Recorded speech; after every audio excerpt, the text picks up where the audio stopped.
Pues la heroica intervención vietnamita en Camboya. El fin de un régimen de terror. Russo el profe. Ya saben, gente, que si quieren apoyar a Russo el profe pueden hacerlo yendo al link en la descripción, darle like a su video, suscribirse a su canal, dejarle un bonito comentario diciéndole: profe, estudié y gracias por usted, aprendí algo de historia y no soy tan imbécil como un TikToker genérico. Además, todo esto... Muerto 212 dice: Chivo, ya le dijimos que el accidente no fue tu culpa. Me van a hacer tener un ataque como Jax. Bueno, todo esto está siendo grabado en... qué bonito material. Pero bueno, con eso dicho, vamos a darle.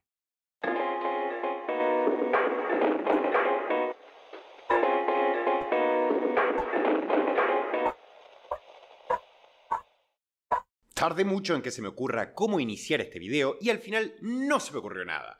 Así que directamente les voy a contar un chiste. Va así. El señor austríaco del bigote chistoso entra a una cafetería. ¡Ay, no! Hay un judío sentado en una mesa cercana y el que atiende es descendiente de una familia del norte de África. ¿Cuánto tardan todos en salir corriendo cuando entre Pol Pot en esa cafetería? ¿Qué?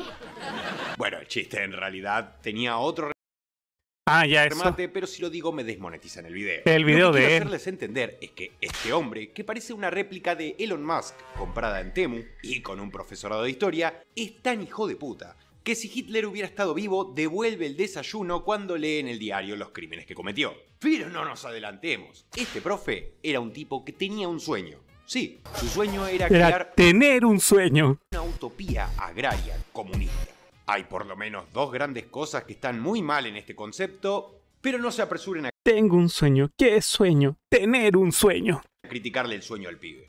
Para simplificarles el proceso, el tipo fue metiéndose en movimientos revolucionarios y escalando en influencia hasta llegar a convertirse en el líder de una agrupación llamada Los Jemeres Rojos, una guerrilla camboyana comunista influenciada principalmente por la China del gordito Mao. Paralelamente a todo este camino, hacia 1970 Vietnam todavía andaba agarrándose a trompadas con Estados Unidos. Y mientras los yanquis descubrían que, increíblemente, los árboles del sudeste asiático sabían hablar, el príncipe Norodom Sihanouk, gobernante de Camboya, trataba por todos los medios de mantener la neutralidad para que el conflicto no lo salpique. Sin embargo, estamos en Guerra Fría y ser neutral es una No tarea ayuda titánica. mucho. Incluso los países supuestamente del tercer mundo, es decir, los no alineados, tenían sus preferencias dependiendo del gobierno que estuviera en el poder. Así que eventualmente esta neutralidad sería algo insostenible. En un viaje del príncipe al extranjero, su primer ministro, con apoyo de Estados Unidos, lo destituye en su ausencia y asume el poder,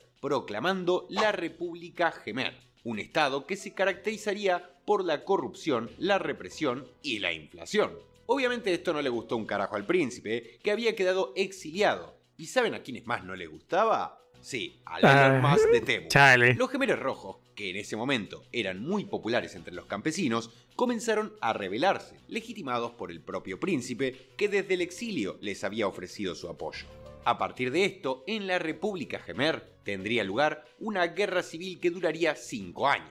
Debido a los aspectos negativos del gobierno de turno, la población civil se veía cada vez más inclinada a apoyar a los Jemeres Rojos. Pero en 1975 habría un evento que literalmente les daría el apoyo de prácticamente todo el país. Estados Unidos, en los últimos compases de la guerra de Vietnam, sospechaba que muchos vietnamitas se refugiaban en la frontera con Camboya. Lo cual era cierto, pero no porque estos lo permitieran. El punto es que a la desesperada, al tío Sam se le ocurrió la brillante idea de bombardear masivamente la zona, afectando tanto a Vietnam como a la República Jemer, que recordemos era un gobierno afiliado a ellos. Creí que éramos amigos. Pues La no. popularidad de los Jemeres Rojos Pendejo. explotó, y este evento fue el combustible perfecto para darle la estocada final al gobierno y asumir ellos mismos el poder, poniendo a su líder Pol Pot a la cabeza de la toma de decisiones. En cuanto al príncipe, al principio retornó del exilio, sí, pero sería traicionado por los Jemeres, usado primero como una figura decorativa y posteriormente sería arrestado para nunca más oler el poder. A Ay, partir no, de entonces, jeje. Pol Pot y los Jemeres Rojos gobiernan Camboya. renombrándola como la nueva Kampuchea democrática, proclamando el año cero e iniciando así un verdadero reinado del terror que parece sacado de la novela edgy de algún adolescente emo en Wattpad. Pero esta... Ay, ¿por qué siempre están mamadas por cierto, así? como cambia de nombre muchas veces, voy a seguir diciéndole Camboya para que no nos perdamos. Es complicado resumirles lo que pasó en este periodo sin que YouTube me haga mierda, pero intentaré hacer lo mejor que pueda. Los tipos eran comunistas y asiáticos, así que por defecto económicamente muy bien no les iba. Tenían campos de trabajo forzado y hambrunas. Bueno, problemas que vienen con el paquete, ¿no? Así que sacando estas cosas clásicas de las dictaduras del siglo XX, tengo que decirles que Pol Pot se esmeró en ser todavía más hijo de puta. Quería recibir el premio Nobel a los hijos de puta. Cerraría los hospitales, y no solo estos, cerraría los hospitales, las escuelas y cualquier tipo de servicio, público o privado. Y todavía más, quiero que tomen dimensión de lo enfermo que es esto. Vació las ciudades por completo. Despojaría a los habitantes de sus casas y pertenencias para mandarlos a todos a agarrar la pala en el campo. No es solamente que esto no tiene mucho sentido porque la gente no solo no sabía leer ni escribir, no solo porque si se enfermaban morían hasta por un resfriado, o que se dejaba de producir cualquier otra cosa que no sea producto agrícola, sino que encima esa migración no generaba más alimentos. Al no haber espacio en el campo para todos, muchos eran enviados a zonas donde la tierra no era apta para el cultivo y los forzaban a sembrarla igual, con métodos sacados de Ay, lo que hermano, no. surtían efecto. Y Esto asustaban agravaba al... una ya existente hambruna masiva que Todo sería para tan peor. cruda que se estima que cientos de miles murieron solo por el hambre y el agotamiento. Pero si pensabas que esto fue todo lo malo, no, gordo, se pone peor. Se prohibió la religión, la música y el arte. Las escuelas desalojadas se convirtieron en centros de tortura para meter a todo sospechoso de confabular contra el partido o cualquiera que cometiera un delito. Delitos que iban desde saber leer y escribir, ya que sí, para Pol Pot, pese a ser profesor de historia, leer y escribir era un delito pasible de pena capital, hasta prohibiciones tan Hijo absurdas puta. como usar anteojos, porque Pol Pot creía que, como el meme, usar anteojos era síntoma de intelectualidad y merecía la muerte. Tener miopía en Camboya en estos años era motivo suficiente para que te convirtieran en salchichas. Además de esto, separaba a los hijos pequeños de sus familias para que sean criados por el Estado como futuros militantes de los Khmeres Rojos. Y además de perseguir a los meramente intelectuales, por supuesto, perseguiría también a cualquier tipo de profesional, practicante de alguna religión, opositores políticos y, por supuesto, minorías étnicas. Si le hacía todo eso a su propia gente, le haría imagínense cómo trataba a Sí. los extranjeros. Sería Los horrible, métodos hermano. de ejecución y tortura eran muchos y muy diversos, y en la mayoría de los casos consistía en que el cuerpo humano dejara de ser una unidad y se convirtiera en fracciones. Hay muchísimo más que revolver en este asqueroso pozo séptico que se llamaba la Kampuchea de Pol Pot, pero creo que ya no es necesario seguir profundizando. El punto es que, y esto es lo increíble, en menos de 4 años, el régimen de los Khmeres Rojos acabaría con un cuarto de la población camboyana, casi 2 millones de personas de 8, en menos de 4 años. Hermano, qué horrible. Sin estar en guerra. ¡Eres un monstruo, Rick! ¡Eres como Hitler! Pero al menos Hitler se preocupaba por Alemania. Habiéndole Ay, qué buena frase, no pudo haber sido mejor ocupada. Qué buena frase, amor. Eres horrible, eres como Hitler, pero al menos Hitler se preocupaba por Alemania. Oh, qué buena frase. contado todo esto, vamos con el verdadero Hola, protagonista caguetora. de esta historia, porque pegado a esta carnicería llamada Kampuchea estaba Vietnam, una nación increíblemente basada. Son literalmente el meme del tipo musculoso de mandíbula cuadrada, pero con un gorro de paja y de apellido Nguyen. Esta nación venía de resistir el dominio japonés, glasearle la rosca a los franceses y agarrarse a trompadas con Estados Unidos, metiéndoles todo el Ho Chi Minh por el asterisco. Personalmente, el comunismo no es que sea mi equipo de fútbol favorito, yo soy más del Racing. ¡Vamos, Racing! Pero hay que reconocer que tenían unos huevos del tamaño de sandías. Y ustedes se preguntarán, pero si ambos eran comunistas, ¿por qué se van a terminar agarrando a trompadas? Y esa es una excelente pregunta, suscriptor promedio, que se responde principalmente con 3 incisos. Primeramente, ambos países eran comunistas pero tenían padrinos distintos. China y la Unión Soviética habían tenido una ruptura desde la década de los 60 y como si fueran un matrimonio disfuncional, la Unión Soviética se quedó con la custodia de Vietnam y China con la del territorio camboyano. Segundamente, como suele pasar en todos lados, eran países vecinos que se odiaban desde hacía rato por disputarse 5 centímetros de tierra. Y en tercer lugar, aunque esto ya lo había mencionado, el régimen de los Jemeres Rojos era sumamente xenófobo, así que en vez de deportarlos o algo, cuando encontraba vietnamitas, se los devolvía a su país vecino, pero en pedazos. Que soy un monstruo infernal. Te equivocas. Soy el mismo demonio. Desde 1975 al 78, ambas naciones tenían continuos roces y escaramuzas en la frontera, y el gobierno vietnamita había arrancado a amenazar a Pol Pot con que detenga la masacre de ciudadanos vietnamitas y deje de romper los huevos en la frontera. Vietnam no quería meterse en un nuevo conflicto, primero porque temía que China se metiera, y segundo porque venían de décadas de guerra que los habían dejado bastante cansados. Fuera del meme, no es que le rompieron el culo a Estados Unidos, Vietnam había tenido que sangrar mucho para resistir la invasión. Pero la cosa cambia en abril de 1978, cuando Pol Pot de la nada ordena a un destacamento de los Jemeres Rojos cruzar la frontera y atacar no un puesto de avanzada o base vietnamita, sino ordena atacar una zona urbana y asesinar civiles indiscriminadamente. Porque sí, teniendo lugar la masacre de Ba Chuk, donde los Jemeres Rojos asesinarían más de 3.000 civiles de todos los géneros y edades con ejecuciones tan tranquilas como decapitaciones, apuñalamientos o quemarlos vivos. Este es el punto de no retorno. Vietnam decide volver a ponerse en modo basado y prepararse para la guerra, reuniendo a casi todas sus fuerzas para iniciar un ataque el 25 de diciembre de ese mismo año como regalo de Navidad. Cerca de 150.000 Ho Chi Minhs en un ataque multieje por toda la frontera este de Camboya. El protagonista había despertado. Vietnam entraría a Camboya y se garcharía a los Jemeres. No, literalmente, esta vez no me estoy pasando el conflicto por el culo. No hubo ninguna batalla importante. Vietnam avanzó sin parar hasta tomar la capital y luego se expandió por el resto del país. La capital caería en menos de 2 semanas y se proclamaría la República Popular de Kampuchea, un gobierno compuesto de anti-Jemeres Rojos bajo supervisión vietnamita, y en pocas semanas caería el resto del país. Y en realidad, esta vez creo que este desenlace no le parecerá raro a nadie. Cuando un país invade otro, hay muchos factores que pueden complicar las cosas. La moral de las tropas enemigas, su logística, sus suministros, la capacidad de sus estrategias, la cantidad de soldados que tengan, el clima, el terreno y hasta la resistencia civil. Bueno, la Kampuchea de Pol Pot no tenía absolutamente nada de eso. Como les dejé ver antes, no tenían producción de ningún tipo, no había logística ni comida por las hambrunas. Los soldados jemeres no eran tantos y estaban mal armados, y encima eran bastante pelotudos. O sea, te estoy diciendo que su líder se sacaba del culo métodos de cultivo experimentales y prohibió toda forma de intelectualidad. Muy buenos estrategas no iban a salir de ahí. Para mí hay pocas cosas peores que un hijo de puta, y una de ellas es un hijo de puta con poder. Y todavía peor que eso, es un hijo de puta con poder y que encima sea un pelotudo. Y es que, hermano, son muy pelotudos. Resulta que el tipo nunca estuvo preparado para una guerra. Él atacó pensando en su mente especialita que, como eran una nación hermética de la que nadie sabía que había adentro, su reinado del terror podría disuadir a los vietnamitas. Ahí lo tenés al pelotudo. En serio, su mejor idea había sido intentar asustar a unos tipos que literalmente se enfrentaron a Estados Unidos por 20 años. Gordo, por más hermético que seas, ¿qué mierda podés tener vos que no le haya mostrado a Estados Unidos? Te ha enseñado bien.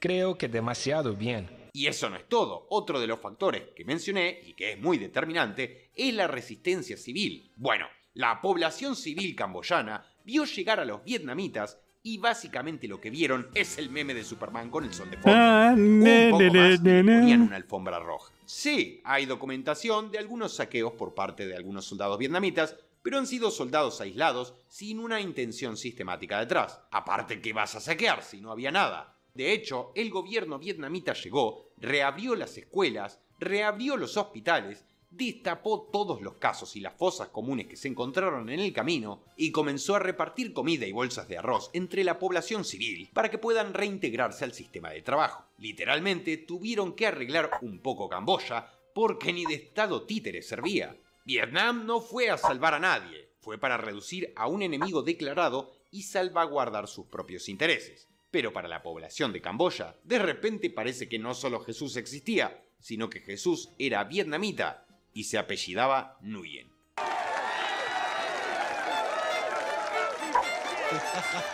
Ay, no, hermano.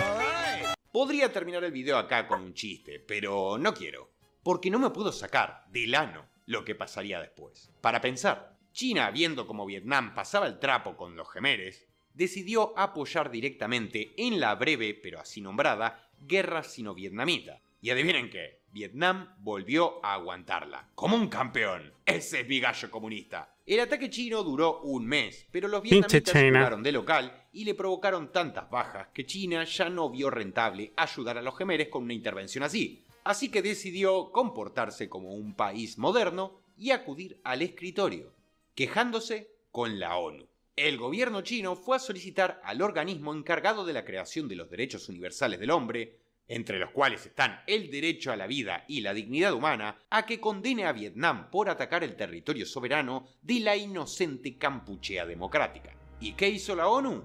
Bueno, pues condenó a Vietnam como un estado expansionista y que le restituyera el poder a los Jemeres Rojos y a Pol Pot. Sí, en serio. Y ustedes dirán, bueno, digamos que no creo que eso prospere en una Asamblea General de la ONU. Sí, la ONU condenó a Vietnam gracias a 71 votos a favor. Esta decisión termina explicándose porque un candidato, que en vez de abstenerse porque eran dos países comunistas, decidiría tomar partido en la causa. Estados Unidos, principal exponente del bloque capitalista en la Guerra Fría, decidió apoyar la moción de China contra Vietnam, principalmente para ir en contra de la Unión Soviética.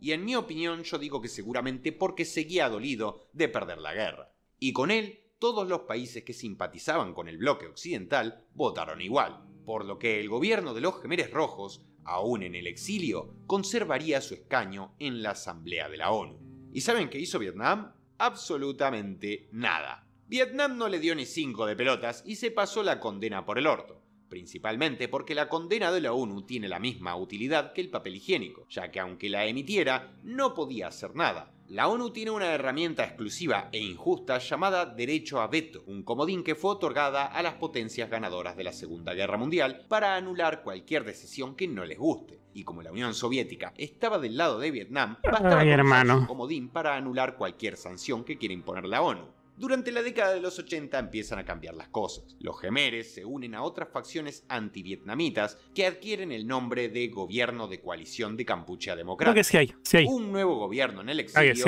que sería aprobado y blanqueado como legítimo por la ONU a pedido puta ONU, porque principalmente siempre de que se China mete y las Estados caga. Unidos. Debido a Hermano, la ONU se mete y las presión caga. que quedarse en Camboya traía más pérdidas que ganancias, el gobierno vietnamita empieza a iniciar una retirada progresiva de su influencia en el país vecino hasta salir completamente en 1989. Igualmente, no te vayas porque la historia todavía no termina. A inicios de los 90, la Unión Soviética se desangra y pierde la Guerra Fría. Ahora ya no hay un conflicto de alineación, así que tras los acuerdos de París de 1991, las Naciones Unidas de repente cambian radicalmente de posición, dando fin al respaldo y legitimación de los Jemeres Rojos como el verdadero gobierno de Camboya, promoviendo un proceso judicial contra los crímenes perpetrados por el régimen de Pol Pot, del que por supuesto ya todos tenían conocimiento. Esto desemboca en la creación de las cámaras extraordinarias en los tribunales de Camboya, en el año 2003, que terminaría con la condena a varios jerarcas recién entre 2010 y 2018 por genocidio y crímenes de lesa humanidad. Y por último, no me quiero ir sin contarles algo que seguramente todos se estarán preguntando. ¿Qué pasó con el sorete mal cagado de Pol Pot? Y bueno, lamentablemente tengo que ser yo quien se los diga. No. Pol Pot no recibió ningún tipo de castigo. Como es habitual en estos tipos, era bastante cagón. Así que apenas los vietnamitas habían cruzado la frontera escapó el weón. Él ya se había escapado del país. Por lo que el gobierno de Vietnam no llegó a ponerle las manos encima. Desde el exilio seguiría dirigiendo a los Jemeres con total inmunidad. Incluso tras la creación de esa coalición de gobierno en los 80, él seguía teniendo bastante influencia. Sin embargo, de a poco esta iba mermando. Y no sería hasta el cambio de posición de la ONU en el 91 que a Pol Pot le soltaron la mano, perdiendo poder e influencia hasta que por las investigaciones que se abrieron, sus propios compañeros acabarían arrestándolo, seguramente para que el nuevo gobierno no se vea pegado a sus escándalos. Sin embargo, este arresto sería un arresto domiciliario en junio de 1997, y Pol Pot moriría tranquilo el 15 de abril de 1998 de un infarto. ¿Y qué nos está dejando esta historia? Bueno, más argumentos para intentar imponer el pesimismo como la principal corriente filosófica a la que todos deberíamos adherirnos y convertirla en una ideología política. Ay, no, Y bueno, hermano, que al hijo final de puta. Vietnam lo sacó del poder. Así que, aunque era comunista y no existan los buenos, podemos decir que sin temor a equivocarnos, Vietnam es el héroe de esta historia. Increíblemente, Vietnam siempre lo hizo bien. Por segunda vez. Like y cabros, si quieren apoyar a Russell Profe pueden hacerlo yendo al link en la descripción y suscribirse a su canal.